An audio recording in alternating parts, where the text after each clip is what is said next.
कहानी की शुरुआत एक ऐसी तबाही से होती है जहां हमारी धरती के करीब ठीक सूरज जैसा एक और बड़ा गोला आ जाता है। इस बदलाव की वजह से पूरी दुनिया का पर्यावरण अचानक बदलने लगता है। जहां पहले तापमान 40 से 50 डिग्री हुआ करता था, वो अब सीधे 100 डिग्री पार हो चुका है, जिसे इंसान सह नहीं सकते। वैज्ञानिक ये साफ समझ जाते हैं कि अब जमीन के ऊपर इंसानों का रहना बिल्कुल नामुमकिन है। इसलिए इंसानी नस्ल को खत्म होने से बचाने के लिए दुनिया के कुछ तेज तर्रार वैज्ञानिकों और इंजीनियरों ने मिलकर जमीन के सैकड़ों फीट नीचे इंसानों के रहने के लायक एक गुप्त और बेहद हाईटेक शहर बसाया, जहां का तापमान बिल्कुल सामान्य था, जिसका नाम रखा गया एम्बर सिटी। साथ ही वैज्ञानिकों ने एक सख्त नियम बनाया कि जब तक 200 साल पूरे नहीं हो जाते तब तक कोई भी इंसान जमीन के ऊपर नहीं जाएगा, क्योंकि उनके आंकड़ों के मुताबिक 200 साल बाद वो सूरज जैसा बड़ा गोला वापस चला जाएगा और धरती दोबारा इंसानों के रहने लायक हो जाएगी। अब 200 साल बाद शहर से बाहर कैसे निकलना है, इसका पूरा नक्शा और राज एक मेटल बॉक्स में बंद कर दिए गए और उस मेटल बॉक्स में ऑटोमेटिक टाइमर सेट कर दिया गया, जो ठीक 200 साल बाद ही खुलने वाला है। इस मेटल बॉक्स को सबसे पहले शहर के पहले मेयर को सौंपा जाता है और जैसे जैसे समय बीतता है ये जिम्मेदारी नए मेयर्स को मिलती रहती है। लेकिन कहानी में असली ट्विस्ट तो तब आता है जब ये मेटल बॉक्स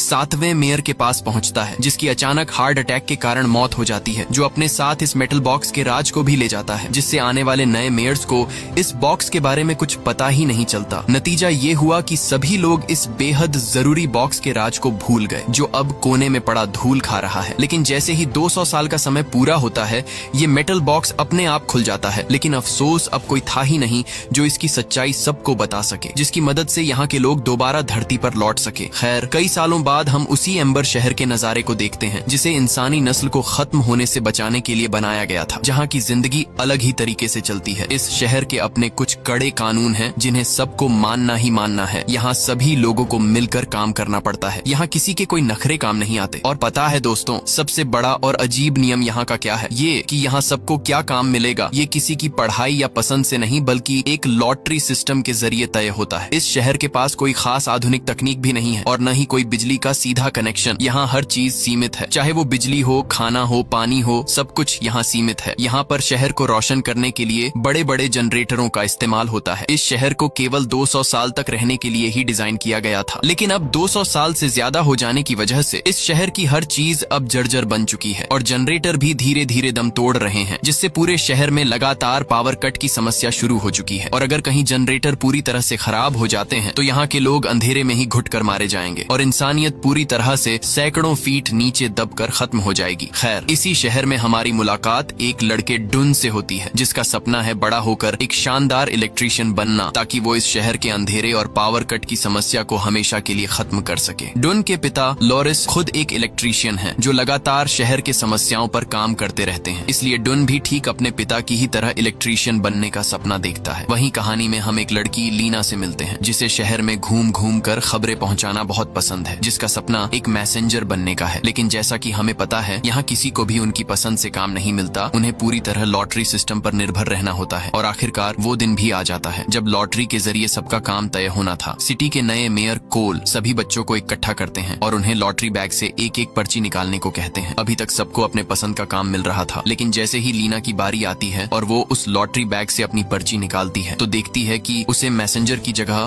पाइप वर्कर का काम मिल चुका है। बेचारी पूरी हताश हो चुकी थी और अब पीछे खड़े ढूंढ की बारी आ चुकी थी और उसकी भी किस्मत खराब निकलती है। उसे भी पाइप वर्कर की जगह मैसेंजर का काम मिल जाता है और उसका भी बचपन का सपना धरा का धरा रह जाता है। लेकिन डून यहाँ अपना दिमाग लगाता है और सीधे लीना के पास जाता है। डून ये नहीं जानता था कि लीना को मैसेंजर का काम कितना पसंद है। वो बस लीना से एक दूसरे का काम हेर फेर करने को कहता है। डून कहता है कि वो मरना पसंद करेगा, लेकिन मैसेंजर बनना बिल्कुल भी नहीं। इसलिए क्या तुम अपना पाइप वर्कर का काम मुझे देकर मेरे मैसेंजर का काम रख लोगी? इतना सुनते ही लीना खिलखिला उठती है और तुरंत डुन को अपनी पर्ची देकर उससे मैसेंजर वाला पर्ची ले लेती है। लीना यहाँ डुन का शुक्रिया अदा करती हुई सीधा अपने घर आ जाती है, जहाँ वो अपनी दादी ग्रैनी को ये खुशखबरी सुनाती है। यहाँ लीना के माता पिता की मौत पहले ही हो चुकी होती है, इसलिए उसकी देखभाल उसकी दादी ही करती है। लेकिन बढ़ती उम्र के साथ लीना की दादी का याददाश्त और शरीर कमजोर हो चुका है। लीना की एक छोटी शरारती बहन भी है, जिसका नाम है पॉपी। रात में लीना पॉपी को सुलाने के लिए अपने पिता की एक पुरानी रिकॉर्डिंग टेप चलाती है। उस टेप में लीना के पिता लीना को भी एक बात याद दिलाते हुए कहते हैं कि बेटा, मेरी ये बातें हमेशा याद रखना। इस दुनिया के बाहर भी एक खूबसूरत दुनिया है, जहाँ हमें एक दिन लौटना है। है। उसके पिता ने उस मेटल बॉक्स का जिक्र भी किया जिसमें बाहर जाने का रास्ता छुपा है, लेकिन लीना को ये सब बचकानी बातें लगती हैं और वो मेटल बॉक्स पता है इस वक्त कहाँ है, लीना के घर में, जिसे वो बस एक कचरा समझती है। खैर, अगली सुबह लीना तुरंत मेयर ऑफ मैसेंजर फ्लैरी के पास पहुंचती है। फ्लैरी ही सभी मैसेंजर्स का बॉस है जो नियमों का बहुत पक्का है। फ्लैरी लीना को मैसेंजर्स की पहचान यानी एक लाल रंग की जैकेट थमाता है। जैकेट पहनाते ही लीना बिना नियम सुने खबरें पहुंचाने के लिए दौड़ पड़ती है, लेकिन फ्लैरी उसे नियम समझाने के लिए रोक लेता है। लेकिन भाई, लीना को एक मैसेंजर के सारे कड़े नियम सब अच्छे से याद है। जैसे एक मैसेंजर का काम सिर्फ खबरें पहुंचाना है, उसे पढ़ना नहीं, और हर एक खबर पर लोगों से 20 कॉइन लेना है। फ्लैरी समझ जाता है कि लीना एक होनहार लड़की है, जिसके बाद लीना बिना वक्त गंवाए पूरे जोश के साथ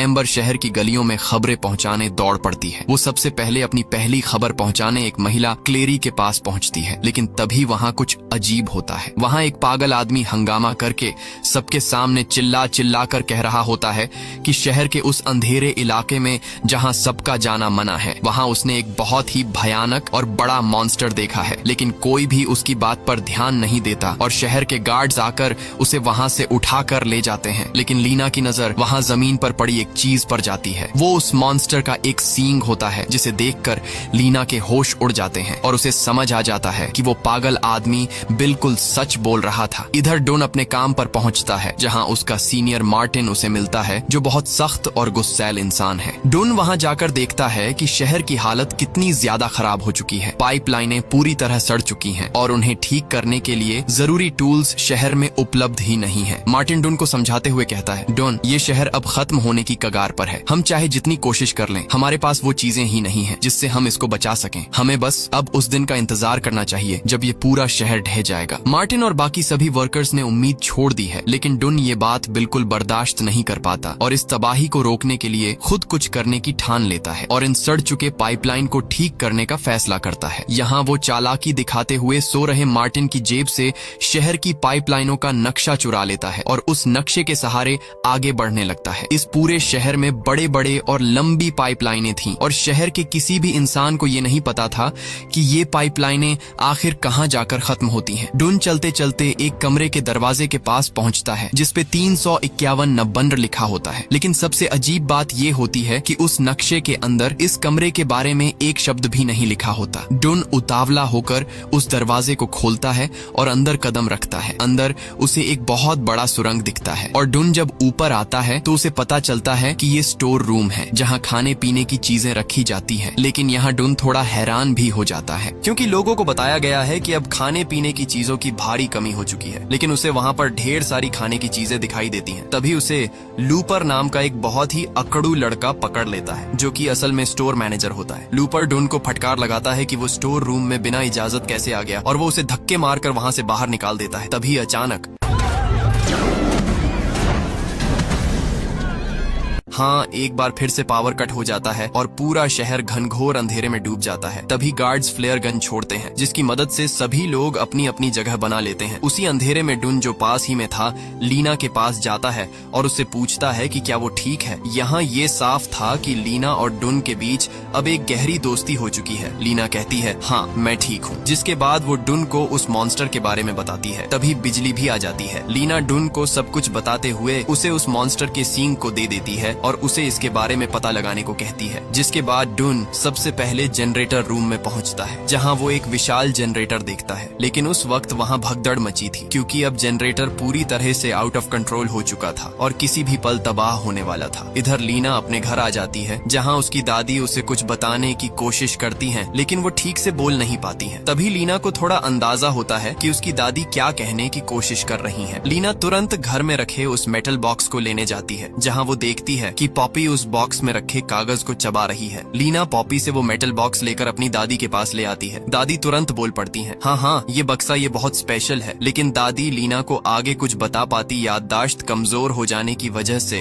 वो सब कुछ भूल जाती है। थोड़ी देर बाद लीना के पास एक मैसेज पहुंचाने का काम आता है, जो अकड़ू लूपर का था, जो लीना से कहता है कि उसे मेयर के पास जाकर चुपके से मेरा एक सीक्रेट मैसेज पहुंचाना है। जिसके बाद लीना वो मैसेज लेकर मेयर के दफ्तर पहुंच जाती है। वहाँ लीना पुराने पुराने सभी मेयरों की तस्वीरें देखती है जो कभी इस शहर के लीडर रह चुके थे। और यहाँ हमें एक बात पता चलती है, ये कि इस शहर के 7वें मेयर कोई और नहीं बल्कि लीना के दादाजी थे, जिनकी हार्ट अटैक से मौत हुई थी। लीना अपने दादाजी के हाथ में उस मेटल बॉक्स को भी देखती है और अब वो उस मेटल बॉक्स को लेकर सीरियस हो चुकी है। खैर, लीना मैसेज देने के लिए मेयर के पास जाती है और उनके कानों में कहती है।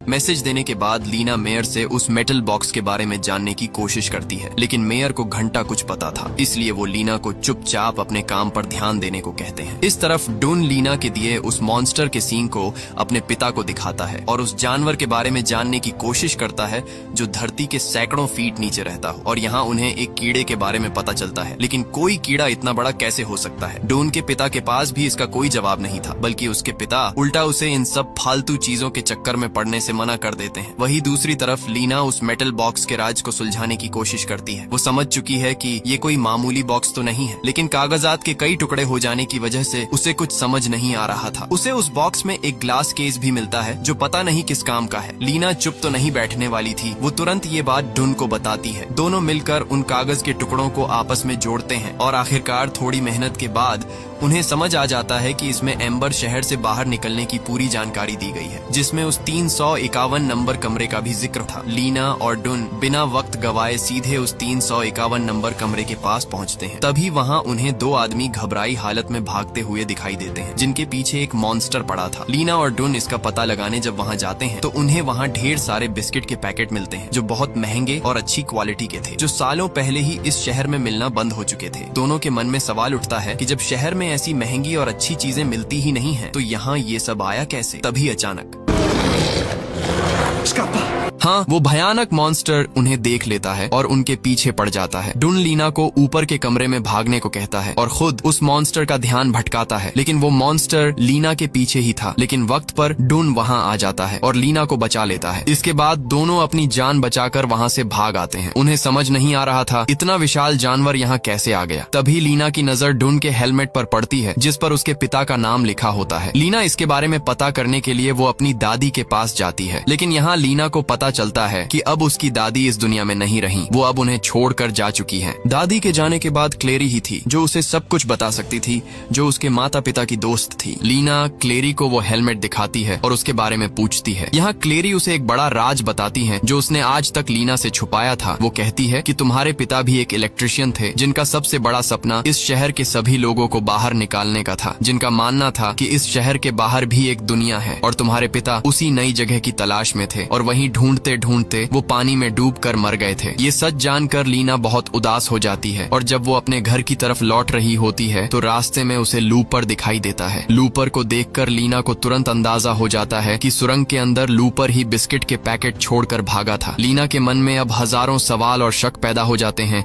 इसीलिए वो तुरंत डुन को अपने साथ लेकर उसी जगह पर पहुंचती है। इस बार दोनों सुरंग के और अंदर गहराई में जाकर देखते हैं कि शहर के मेयर कोल लूपर की मदद से शहर का सारा अनाज और खाने पीने का सामान छुपाकर अपने पास रखे हैं, जो आम जनता को अंधेरे में रखकर उन्हें धोखा दे रहे थे। दोनों चुपचाप वहां से लौट आते हैं, जिसके बाद लीना डुन को अपने घर ले आती है, जहां वो डुन को अपने पिता की रिकॉर्डिंग टेप सुनाती है। और जब डुन उस रिकॉर्डिंग टेप को सुनता है तो उसे उस टेप में अपने पिता की आवाज सुनाई देती है। उसे समझ आ जाता है कि लीना के पिता के साथ साथ उसके पिता भी इस मिशन में शामिल थे। डुन तुरंत अपने पिता के पास जाता है और उनसे कहता है, मैं जानता हूँ कि आप लीना के पिता के साथ इस मिशन में थे और आप भी यहाँ से बाहर निकलना चाहते थे और अभी भी वक्त है, हमें मिलकर उस तलाश को पूरा करना चाहिए। लेकिन डुन के पिता बिल्कुल नहीं चाहते कि वो इस खतरनाक रास्ते पर दोबारा कदम रखे, क्योंकि उन्हें डर होता है कि इस मिशन में वो सब लीना के पिता की ही तरह मारे जाएंगे। दूसरी तरफ लीना मेयर की गद्दारी को पूरे शहर वालों के सामने लाना चाहती थी, इसलिए वो मेयर के सबसे खास गार्ड को सब कुछ बता देती है, ये सोचकर कि वो उसकी मदद करेगा। लेकिन वो गार्ड मेयर के साथ मिला होता है और उल्टा वो लीना को पकड़कर सीधे मेयर के पास ले आता है। मेयर उस वक्त मजे से सूप पी रहे थे। तभी लीना देखती है कि मेयर के पास एक खास बैज है जिस पर ठीक वैसा ही निशान बना है जैसा उसने मेटल बॉक्स में मौजूद ग्लास केस में देखा था। तभी अचानक शहर में फिर से एक बार बिजली चली जाती है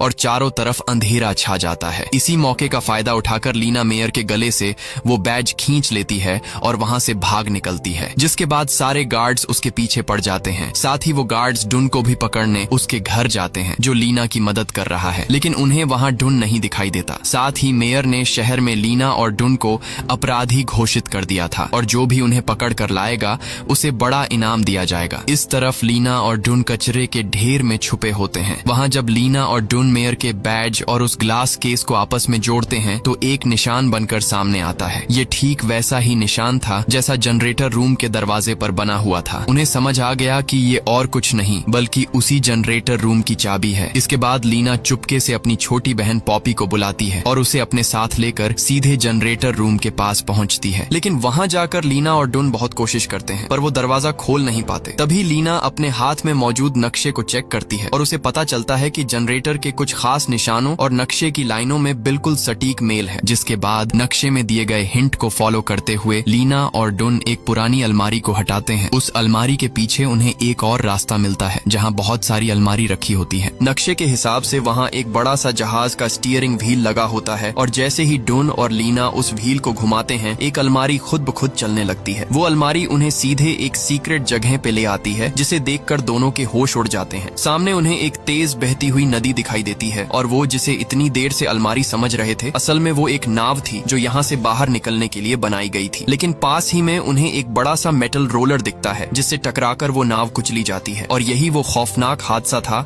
जिसकी वजह से लीना के पिता की यहीं पर मौत हुई थी। और अब अगर इन्हें यहाँ से निकलना है तो नदी के पानी के लेवल को ऊपर ले जाना होगा ताकि नाव आसानी से उस रोलर के ऊपर से निकल सके। ये सब देखकर दोनों आगे के इंस्ट्रक्शन पढ़ने लगते हैं जिसमें कंट्रोल रूम का जिक्र था। जिसके बाद वो जल्दी से कंट्रोल रूम की तरफ दौड़ते हैं जहाँ वो कंट्रोल रूम के दरवाजे पर उसी निशान को देखते हैं जैसा उन्होंने मेयर के बैज और ग्लास केस को आपस में जोड़कर बनाया था जो असल में इसी कंट्रोल रूम की चाबी थी। जिसके बाद उसी चाबी की मदद से वो कंट्रोल रूम के अंदर आ जाते हैं जहाँ वो देखते हैं कि शहर का बाकी सारा मैकेनिकल सिस्टम यहीं से कंट्रोल होता है। लेकिन उन्हें आगे क्या करना था ये समझ नहीं आ रहा था। तभी डुन लीना से वो चाबी लेकर जैसे ही एक जगह पर रखता है अचानक वहाँ की लाइटें जगमगा उठती हैं। लीना तुरंत आगे के इंस्ट्रक्शन को पढ़ती है और डुन को उस रोलर के थ्रस्ट को फुल करने को कहती है। जिसके बाद वो रोलर तेजी से घूमने लगता है। आगे की इंस्ट्रक्शन पढ़ के लीना बताती है कि अब दूसरे रोलर के थ्रस्ट को फुल स्टॉप करना है। लेकिन जैसे ही वो दूसरा रोलर रुकता है अचानक पहला रोलर भी रुक जाता है और उसमें गड़बड़ी हो जाती है। इमरजेंसी सायरन की आवाज से डुन के सीनियर तुरंत कंट्रोल रूम की तरफ दौड़ पड़ते हैं क्योंकि अगर वो रुका तो दोबारा उसे स्टार्ट करना नामुमकिन है जिससे पूरे शहर की बिजली हमेशा के लिए रुक जाएगी। डुन भी तुरंत अपने सीनियर के पास भागता है और उनकी मदद करता है और किस्मत से पहला रोलर घूमना शुरू हो जाता है। जिसके बाद डुन अपने सीनियर से कहता है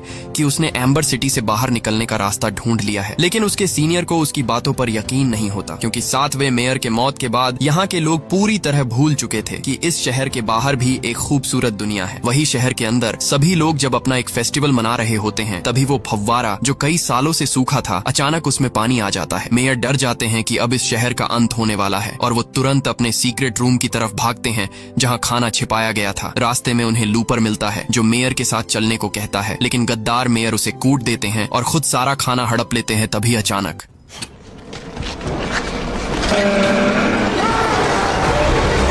हाँ, जैसी करनी वैसी भरनी, वो मॉन्स्टर उसी रूम में था जो मेयर को चबा जाता है। इस तरफ डुन के सीनियर उससे कहते हैं, जा बच्चे, तुझे जहाँ जाना है जा, मेरी चिंता छोड़, मैं वैसे भी ज्यादा दिन जिंदा नहीं रहने वाला। जिसके बाद डुन लीना और पॉपी के साथ नाव पर निकल पड़ता है और आखिरकार वो उस रोलर को पार कर तेजी से पानी के बहाव के साथ आगे बढ़ने लगते हैं।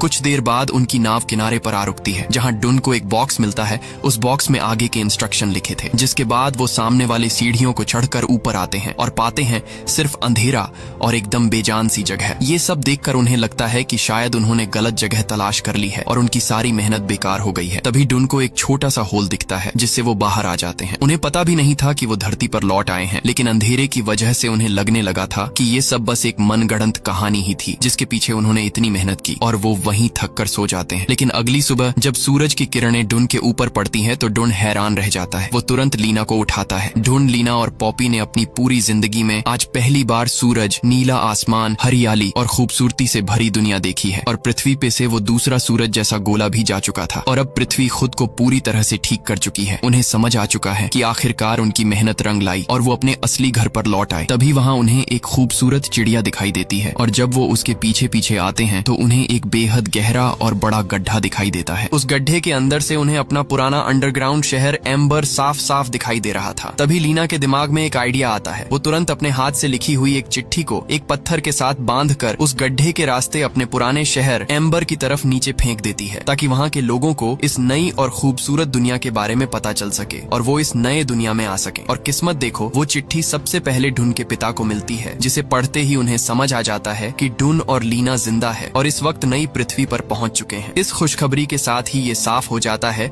कि अब उस अंडरग्राउंड शहर के सभी लोग 200 साल के अंधेरे के बाद बाहर इस खूबसूरत दुनिया में लौटने वाले हैं। और इसी के साथ ये शानदार कहानी यही खत्म हो जाती है। तो दोस्तों, कहानी पसंद आई हो तो एक लाइक जरूर करें, साथ ही फिल्मिटी को सब्सक्राइब कर हमारे परिवार का हिस्सा जरूर बने। तो चलिए मिलते हैं एक और दमदार कहानी के साथ। Take care, bye bye.